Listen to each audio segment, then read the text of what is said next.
Bienvenue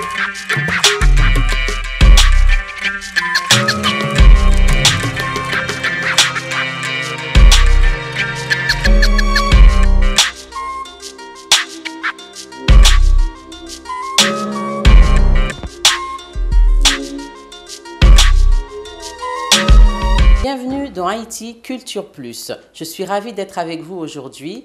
Aujourd'hui, nous avons été à la rencontre de l'association Annie pour nous parler de leur projet pour Haïti. Nous verrons aussi Benoît, qui est écrivain et qui viendra nous parler de son dernier livre. Donc, je vous propose de regarder tout ça en images et on se retrouve tout de suite après. Bonjour Gaby, comment ça va? Bonjour Venise, je vais bien, merci. Alors merci de nous avoir invités chez toi, c'est formidable parce qu'on peut quand même faire cette interview, comment dire, dans tes lieux, quoi. Donc je pense que tu te sens à l'aise par rapport à ça.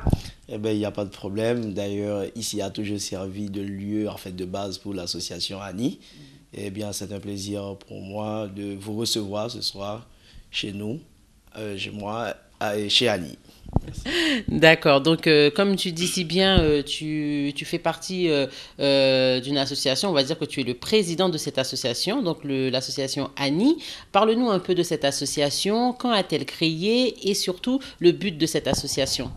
Eh bien, Annie, ça veut dire Association Nouvelle Image d'Haïti, c'est un acronyme, Annie, qui a été créé le 21 juillet, en fait reconnu le 21 juillet 2008 en préfecture. Eh bien, pourquoi cette association a été créée? Avant l'existence d'Annie, on avait commencé à réaliser des choses en fait, dans le domaine humanitaire en Haïti, plus précisément à Baptiste, petite ville du bas plateau central d'Haïti. Et après, on a trouvé la nécessité de créer une association pour chapeauter toutes ces actions qu'on a menées. C'est la raison pour laquelle on a décidé de créer, bon, je peux dire que je suis membre fondateur de cette association. Donc, je suis devenu le président depuis et cette association est reconnue le 21 juillet 2008. D'accord.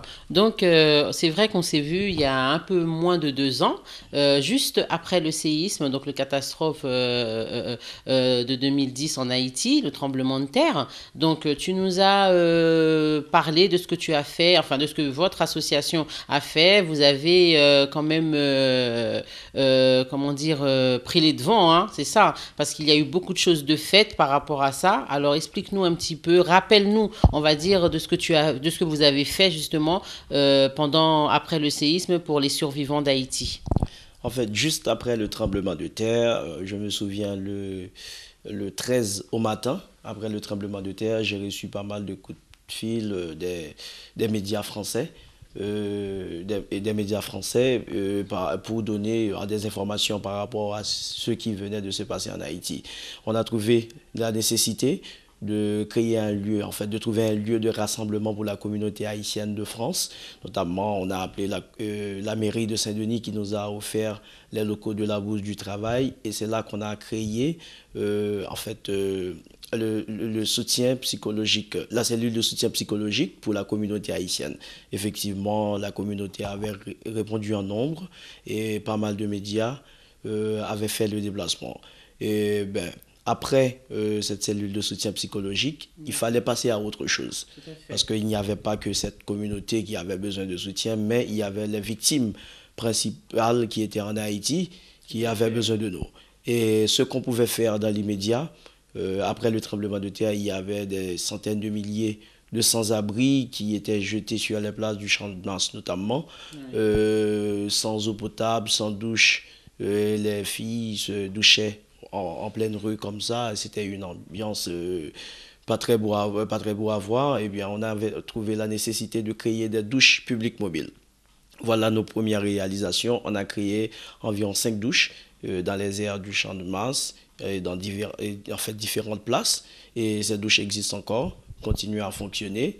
Après cette douche, on a... Oui, mais est-ce que vous êtes parti, enfin, tu es parti en Haïti ou tu as d'autres personnes justement en Haïti qui ont pris le relais pour l'association, enfin, qui sont en partenariat avec l'association, qui ont créé ces douches, ou vous, l'association d'ici est partie en Haïti? En fait, si on était tout simplement parti en Haïti, on n'aurait pas pu réaliser ce qu'on a réalisé en Haïti.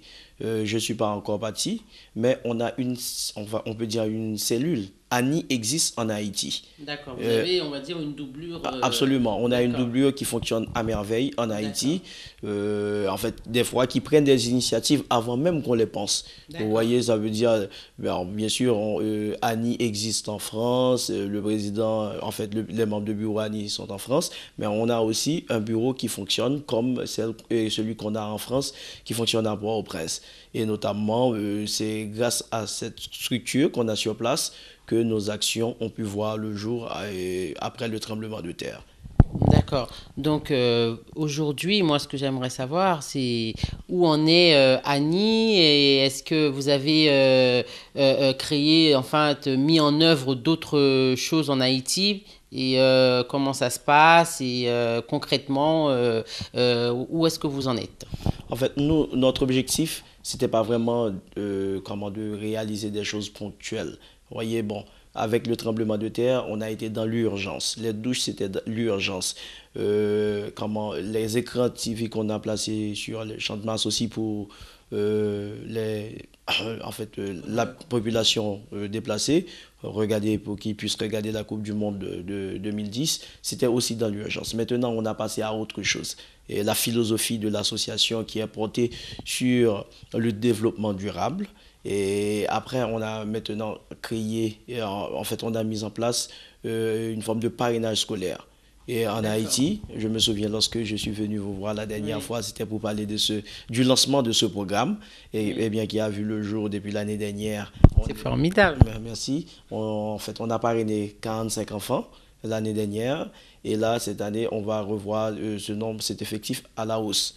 On va augmenter le nombre d'enfants parrainés à Port-au-Prince et un peu partout. En fait, l'année dernière, on a parrainé des enfants dans 4 départements en Haïti. Parce qu'on n'a pas voulu rester dans un coin du pays alors que le problème se fait sentir un peu partout Bien sûr. dans le pays. C'est la raison pour laquelle on a parrainé dans 4 départements. Et peut-être on va essayer de diversifier encore le nombre de régions qui doivent être touchées par ce programme de parrainage. Outre le parrainage scolaire qu'on a réalisé en Haïti, on avait initié il y a 3 ans, en fait 2 ans, ce qu'on appelle un festival en Haïti. Ça s'appelle Festival Café. C'était dans le but de promouvoir la culture du café dans la ville de Baptiste. On D'accord. a déjà réalisé 2 éditions et cette année, le 28 et le 29 octobre, on va réaliser la 3e édition du Festival Café. Je vais faire le déplacement cette fois-ci pour aller Pour aller et sur supporter place. la cellule qui est en fait à Port-au-Prince pour les aider dans la préparation de ces festivals. D'accord. Mais dis-moi, Gabi, est-ce que tu as eu justement pour tout ça, est-ce que tu as eu des subventions, des aides quelque part pour pouvoir réaliser tout ce que tout ce que vous avez réalisé? Jusqu'à présent, on a fonctionné bon, un peu aussi avec nos fonds propres, mais quand bien même, on n'aurait pas pu réaliser tout ce qu'on a fait avec nos seuls moyens. Bien sûr, on a eu des dons, mais pas des subventions jusqu'à présent. Tout ce qu'on a eu, c'est des dons, notamment avec les chauffeurs de taxi parisiens qui sont très solidaires. À chaque fois qu'on faisait quelque chose, ils étaient toujours prêts à contribuer avec nous.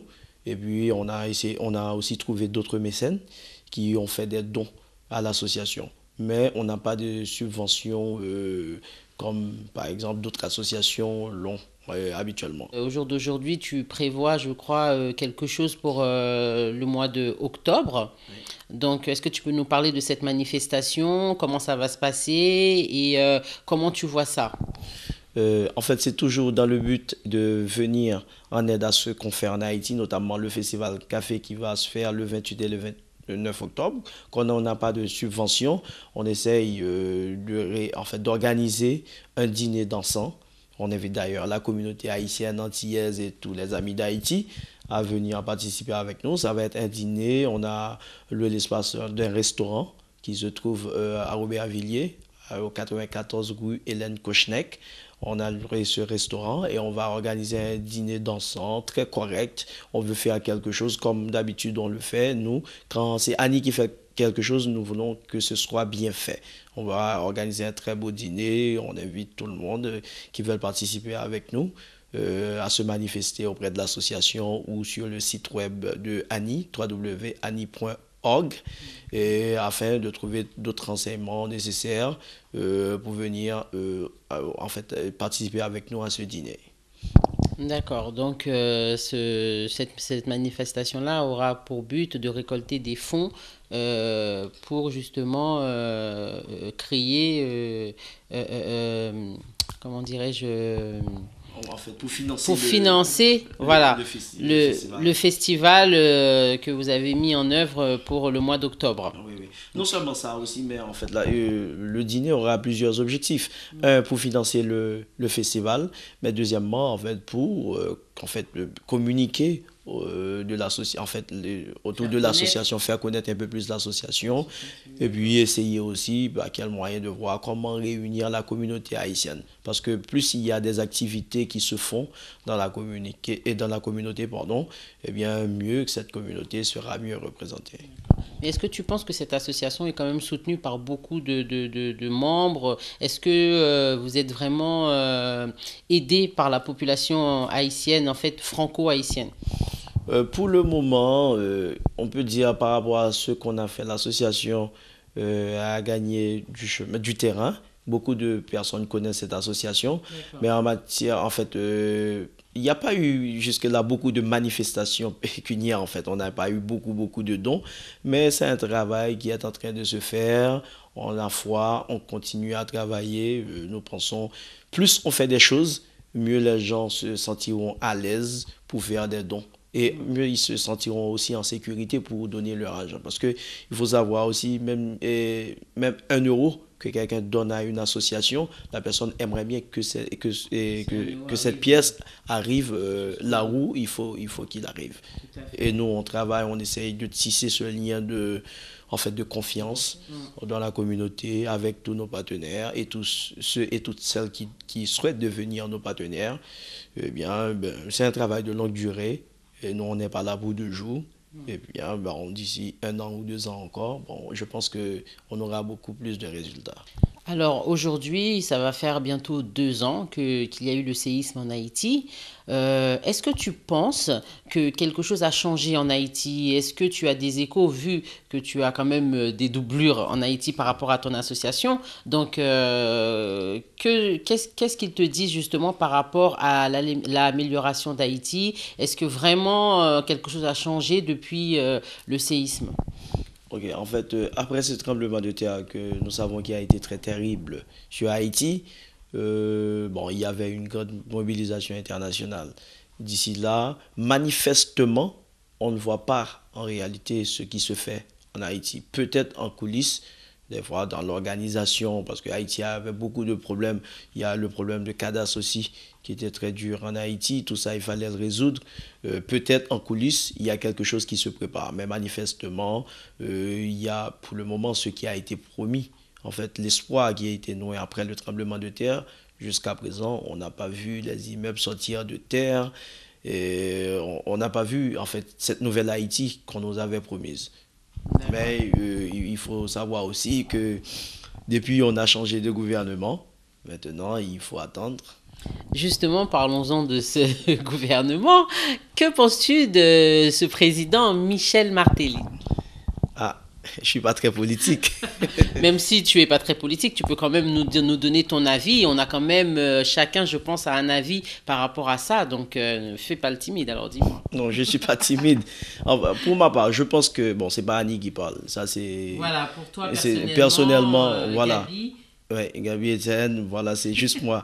Et pour ma part, je pense que c'est quelque chose à saluer, le fait d'avoir ce courage de se porter candidat pour essayer de faire quelque chose pour Haïti.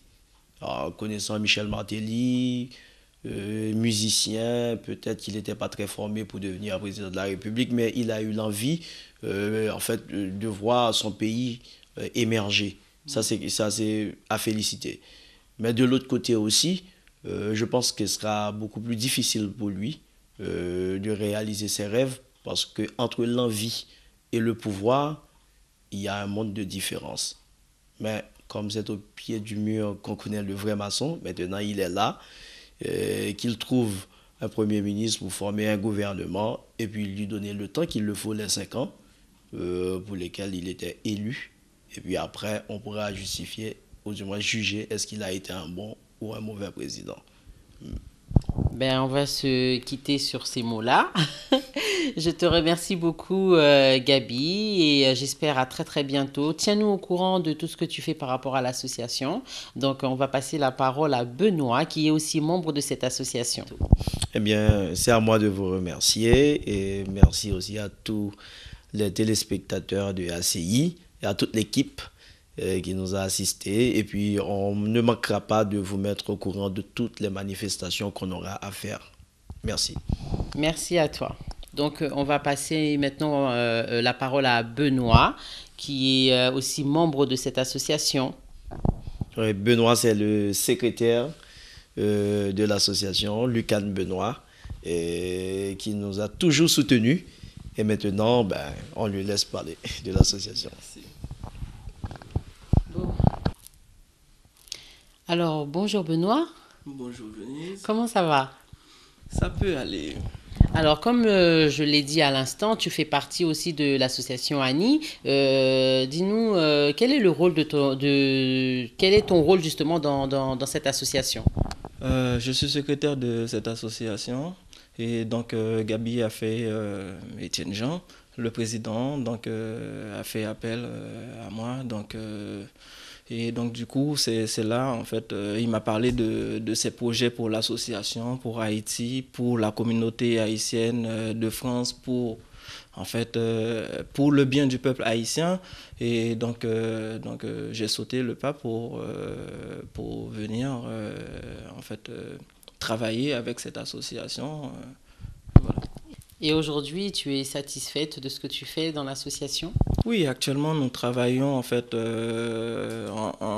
en créant des mémorials pour justement en premier lieu c'était pour des étudiants qui étaient morts en Haïti. Et donc d'ailleurs il y en a eu pas mal de déplacements en fait des grands barons de la société haïtienne. Et là actuellement nous entreprenons de reconstruire en fait le mémorial qui a été dédié aux chanteurs de Barricade Crew, qui sont en fait parmi les pionniers du rap créole en Haïti. Et donc nous entamons en fait ce travail-là, et d'autant plus d'autres projets encore, parce que nous avons le projet d'atelier d'art, et qui est très très important, parce que nous constatons que en fait depuis le séisme, il y en a des artistes haïtiens qui ont envie de s'investir, de se donner en fait dans la culture, et donc ils n'ont pas les moyens. Et donc Annie va chercher en sorte de leur amener ces moyens-là, c'est-à-dire un atelier d'art, un moyen aussi pour exposer leurs œuvres, et puis d'autres moyens pour vendre aussi leurs œuvres, et de là aussi avoir une école aussi où d'autres novices pourront aussi apprendre en fait le métier d'art en Haïti, soit dans la sculpture, soit dans la peinture ou autre. Donc il y a sous diverses formes. Oui, ben voilà, c'est bien parce que ce qui est intéressant avec cette association, c'est que vous n'êtes pas fixé sur un seul objectif, mais vous faites plusieurs choses. Et ça, je trouve ça vraiment très, très, très bien. Et il faut continuer dans cette direction. Et Benoît, moi, ce que je voudrais savoir, parce que je sais que tu n'es pas seulement dans cette association, mais tu fais aussi d'autres choses. Tu es écrivain, donc parle-nous un peu de tes livres et surtout de Josaphat. Moi, j'adore. Josaphat n'est pas encore publié, c'est pour bientôt. En fait, comment dirais-je, vous savez, quand je suis un travailleur, et j'aime travailler. À partir du moment où euh, les inspirations sont là, donc j'essaie de me donner, et donc de consacrer le peu de temps que j'ai à l'écriture, mais aussi à la peinture, parce que je peins aussi. Et donc voilà, il y a 3 mois, en fait, mon premier livre a été publié, qui s'appelle Haïti crie, le retour de Jean-Jacques Dessalines, qui est un livre sociopolitique avec une mise en scène théâtrale. D'ailleurs, bon, j'ai dû résilier le contrat en fait de ce livre parce que bon, je ne trouvais pas mon compte là-dessus et que le projet que j'avais au départ avec mon ancien éditeur n'était pas en fait ce que je pensais. Et donc à l'heure actuelle, je cherche un éditeur pour ce livre qui, on me dit, qui est un très bon livre. Et donc, possibilité, donc oui, pendant que je vous parle là, je suis à la recherche d'un éditeur pour ce livre-là, mais aussi pour les 4 autres à venir, parce que je ne cesse d'écrire. On ne cesse de me dire que ce que je fais est bon, mais en fait, on a du mal, en fait, quand on n'est pas connu, à trouver des éditeurs et des gens aussi de confiance, parce que j'ai envie de faire quelque chose et de voir une certaine réussite et une certaine satisfaction, tant que pour moi, que pour mes lecteurs, et aussi pour la société qui publie. Alors, parle-nous un petit peu de ce qu'il y a dans ce livre, même en bref. Hein, moi, je suis curieuse de savoir, de connaître l'histoire. Haïti crie le retour de Jean-Jacques Dessalines. En fait, c'est un livre qui parle du quotidien haïtien, depuis la mort de Dessalines à nos jours, c'est-à-dire avec nos soubresauts sociaux, politiques, culturels, économiques. Et moi qui suis là actuellement en fait en dehors d'Haïti, pourquoi en fait je suis là? Qu'est-ce qui m'a ramené à être là? Et et tant d'autres personnes en fait, parce que quand on parle de communauté, on parle de plusieurs personnes. Donc tous ces gens-là qui quittent Haïti, pourquoi ils quittent Haïti? Ceux qui y vivent, comment vivent-ils? Et ceux qui retournent, comment en fait ils voient Haïti et quel changement ils auraient en fait souhaité de ce pays-là. Donc c'était pour dire que en fait Haïti est à la recherche c'est un bateau à la dérive où en fait on cherche un capitaine pour remettre le bateau vers le bon port. Donc l'objectif c'était ça en fait. Et donc c'était ça en fait, de dire que nous souffrons et que voilà, nous voulons quelqu'un qui soit apte à pouvoir diriger Haïti avec tous ces problèmes, c'est-à-dire la corruption et tout ce qui suit. Donc pour que cela puisse, pour qu'on ait vraiment une Haïti de rêve en fait, tel que les Haïtiens le rêvent depuis plus de 200 ans. Est-ce que c'était une façon pour toi, justement, de faire passer un message ou un cri de ras-le-bol? Bon, il y en a tout ça en fait.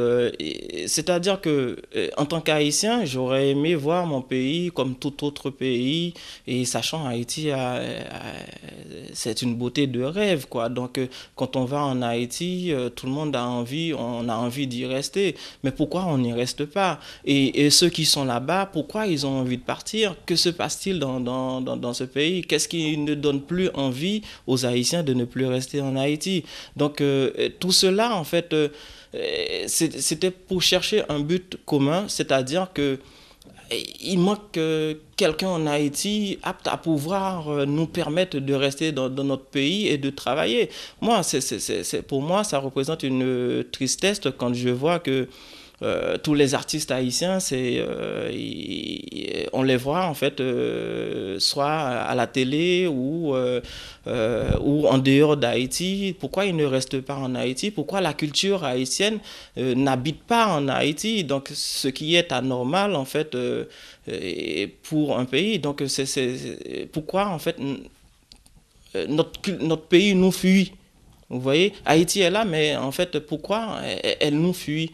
Donc, ce qui me paraît anormal. Et donc, le rêve, comme tout Haïtien, c'est de voir ce pays-là, en fait, avec un changement, en fait. Voilà, c'est dans ce sens-là. Est-ce que tu penses que est-ce que tu as une solution? Est-ce que tu as une idée pour justement faire changer tout ça? En fait, dans mon livre, j'ai parlé de tout ça parce que j'ai rentré dans la vie sociale des Haïtiens avec leurs différentes catégories socio-professionnelles, telles qu'est Haïti aujourd'hui. Des solutions, il y en a plein dans le livre. En fait, j'en ai donné, oui.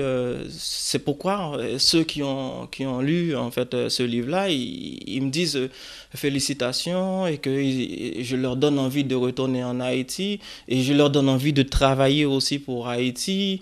Voilà, c'est des sollicitations comme ça, dans ce sens-là. D'ailleurs, j'ai pas mal de débats à faire bientôt là-dessus parce qu'il y en a beaucoup à dire. Et que en fait les gens ont envie de savoir quand quelqu'un achète le livre par exemple, eh bien en fait il donne à une autre personne, ou bien il m'a dit ben on a volé mon livre, eh bien j'en veux un autre.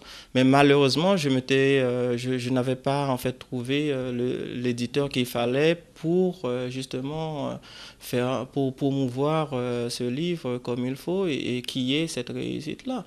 Donc la solution, il y en a beaucoup de solutions. Haïti est un pays vierge et donc de part de sa virginité, donc on va trouver énormément de solutions pour reconstruire ce pays-là. Parlez-nous un tout petit peu de Josaphat. Josaphat, en fait, comment dirais-je, c'est plusieurs histoires en fait. Josaphat, c'est le même système que Kirikou. Donc, c'est-à-dire, c'est un enfant qui, dans une famille nombreuse, une famille haïtienne, ça peut être aussi toute autre famille, et donc qui vont se retrouver dans des difficultés dans la vie. Et donc Josaphat, en fait, malgré son âge, il va toujours trouver des solutions pour ramener des choses dans son foyer. Et donc malgré les difficultés qu'il va rencontrer, soit avec ses frères, et donc il va toujours trouver des solutions pour ramener des choses. Et ce sera sur quelle forme, bande dessinée ou bien en livre Bon, ça va dépendre Là, c'est un petit livre, en fait, comment dire, sur plusieurs tomes, en fait. Donc là, j'en ai écrit déjà 3. Et là, je pense déjà au 4e. Donc, je vois ce que je vais faire pour le 4e. C'est-à-dire que c'est des petits livres d'aventure pour enfants. Et donc, voilà, dans lesquels il y aura Josaphat et sa famille comme les personnages principaux. Et puis, voilà, donc j'espère que, voilà, comme je vous dis, j'ai actuellement 4 manuscrits en attente, plus ce livre-là que je dois trouver un éditeur. Et donc, on m'a dit que ce sont des bons livres, donc... Eh bien, le message est passé. J'espère que vous trouverez votre éditeur idéal. Et je vous souhaite vraiment bonne chance et j'espère lire encore et encore vos livres. Et je vous dis à très très bientôt sur ACI. Merci Venise, merci à toute votre équipe et, qui m'a permis d'être là et pour me faire parler de mon livre et de mon association.